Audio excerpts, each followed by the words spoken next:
Prior to 1914, nationalism and militarism were growing trends in Europe.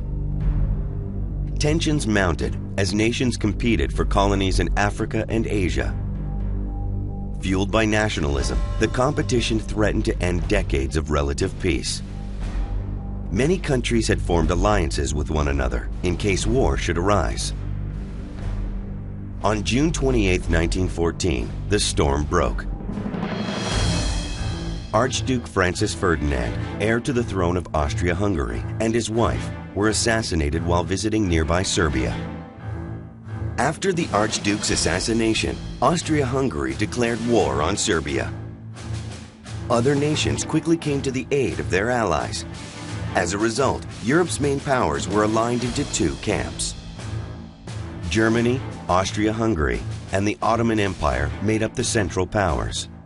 Britain, France, and Russia made up the Allied powers. People referred to the war as the Great War because so many countries were involved. The Great War was total war. It wasn't human. It was something bigger than humanity and escaped from human control. Another way to put it is that the machinery of war expanded much more rapidly than did the capacity of human beings to control it. It got out of control.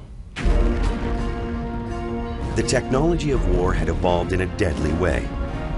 New weapons like howitzers, machine guns, and mortars were accurate and could kill and injure scores of men at a time from great distances. These new weapons forced soldiers and generals to adopt a new strategy: trench warfare. Long trenches were dug into the ground and were used as camps and posts. The trenches stretched almost 450 miles from the northeastern border of France down to the southeastern border.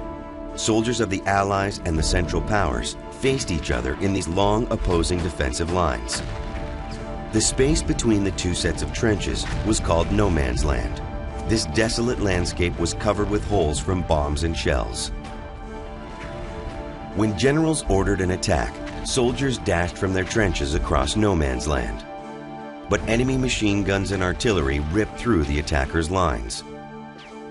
Attacks rarely succeeded, and they generally produced tens of thousands of casualties. Poison gas was also a new weapon on the battlefield, one that soldiers dreaded. When armies released mustard and chlorine gas, the chemicals burned and choked soldiers, leaving many dead and others blinded or with scarred lungs. If the wind shifted, these terrible weapons could even hurt soldiers of the army that had used them. Eventually, soldiers on the front lines wore gas masks for protection. Trench warfare became a stalemate. Neither side could dislodge the enemy from its trenches. Then the Allies developed a new weapon: tanks. Tanks were armored vehicles with tracks that allowed them to move over broken ground and even barbed wire. They could be used to cross no man's land, forcing men out of trenches. Tanks packed a punch, but they did have flaws. They only moved about 4 miles an hour, so there was little surprise. Many got stuck in mud. Others broke down and became unable to move. Eventually, spare tanks were kept close to the front lines and used only to deliver spare parts to other tanks. Other new weapons added to the destructiveness of World War I. This was the first war to use airplanes. Planes were used for bombing, photography, and attacking enemy lines. Sometimes, planes fought each other in spectacular battles called dogfights. While the fighting raged in Europe, President Woodrow Wilson attempted to keep the United States neutral. Wilson tried maintaining commerce with countries on both sides, but British blockades stopped ships headed to the Central Powers. Germany countered the British blockade with yet another new weapon. The Germans employed U-boats, or submarines, that could cruise beneath the surface of the water and launch surprise attacks on ships. This was the first time that submarines were used in great numbers and with such great ferocity.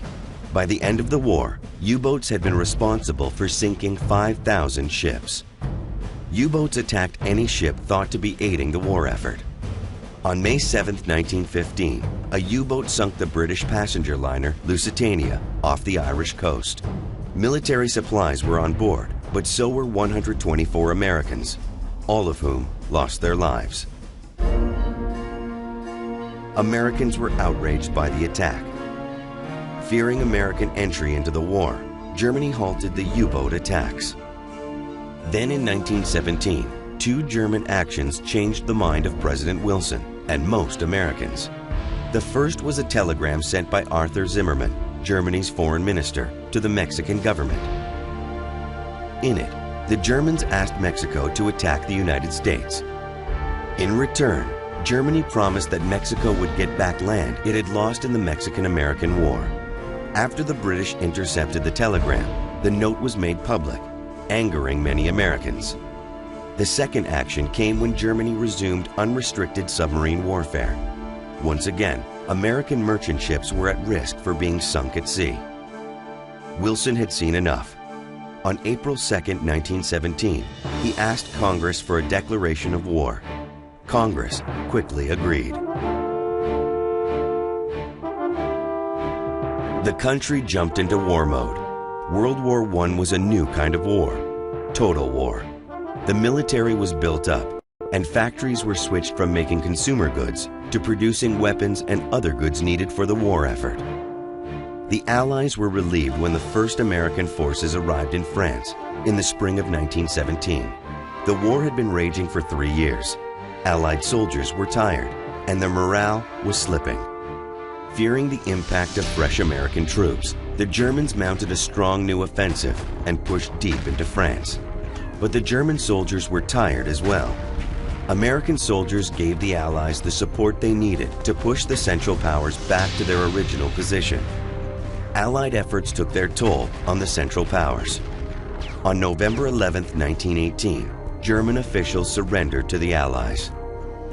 The war was over and the Allies were victorious, but the price was astronomical. Over 50,000 Americans lost their lives and nearly 230,000 were wounded. About 5 million Allied soldiers and 8 million from the Central Powers died. But the war did not just affect the soldiers and armies fighting. Total war affects everyone. Food and medical resources were cut. Cities were hit by powerful artillery. There was no safe haven. An estimated 6.5 million civilians were victims of this brutal war. This terrible destruction left scars on the people of Europe and the United States. Pre-war optimism was gone. Many people felt nothing but loss and bitterness. Bitterness that would mar the peace that followed.